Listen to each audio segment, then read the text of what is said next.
Welcome back to our journey through the scriptures. Today, we delve into a story of dreams, destiny, and divine providence, deep in the heart of ancient Egypt. Beneath the relentless sun of the Nile Valley, Pharaoh, a powerful ruler in his prime, awoke troubled. For 2 full years, a memory had lingered in the shadows of the royal court. The memory of 2 servants, the chief cupbearer and the chief baker, who had been cast into a dark dungeon. It was there they met a young Hebrew prisoner named Joseph. At just 30 years old, Joseph, sold into slavery by his own brothers years before, carried a quiet faith that burned brighter than any Egyptian sun. Now it was Pharaoh's turn to be haunted by visions. He dreamt of 7 sleek, fat cows emerging from the Nile, only to be devoured by 7 gaunt, hideous ones. Then, he saw 7 plump heads of grain on a single stalk, swallowed up by 7 thin, scorched ears. Perplexed and anxious, Pharaoh summoned all his magicians and wise men, but none could decipher the meaning. It was then that the chief cupbearer, restored to his position, remembered the young man in the prison. "There was a Hebrew youth," he stammered, "who interpreted our dreams perfectly." Messengers were dispatched at once. Joseph was hurried from the dungeon, shaved and dressed in clean linen, and brought before the mighty Pharaoh. Standing in the grand hall amidst pillars shaped like lotus flowers, Joseph's humility was striking. "It is not in me," he declared, his voice steady. "God will give Pharaoh a peaceful answer." As Pharaoh recounted his disturbing dreams, a light of divine understanding ignited in Joseph's eyes.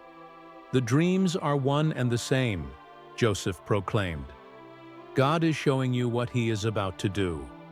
There will be 7 years of incredible abundance throughout Egypt, followed by 7 years of devastating famine that will consume the land." He then advised Pharaoh to appoint a wise and discerning man to oversee the collection of food during the plentiful years, to save the nation from the lean years to come. Pharaoh, struck with awe by the wisdom in Joseph's words, looked at his court and asked, "Can we find anyone like this man, in whom is the Spirit of God?" Without hesitation, he turned to Joseph. He took his own signet ring and placed it on Joseph's finger. He draped him in robes of fine linen and put a gold chain around his neck.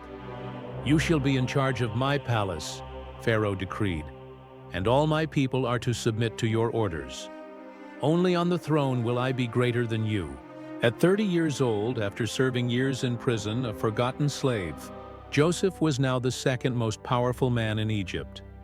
He rode in a royal chariot through the streets as heralds shouted, "Bow the knee!" He oversaw the storage of grain during the 7 years of plenty, filling granaries until they overflowed like the sands of the sea. And when the famine came, striking all the surrounding lands, Egypt alone had bread. People from every nation flocked to Egypt to buy grain, their lives sustained by the very man who was once abandoned and left for dead.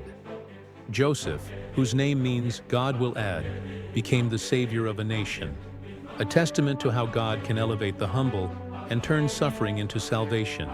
This incredible story reminds us that even in our darkest moments, in our own personal prisons, God has a plan.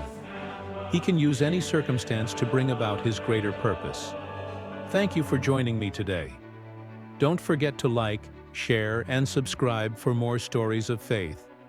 May you always trust in the one who can turn your trials into triumphs. See you next time.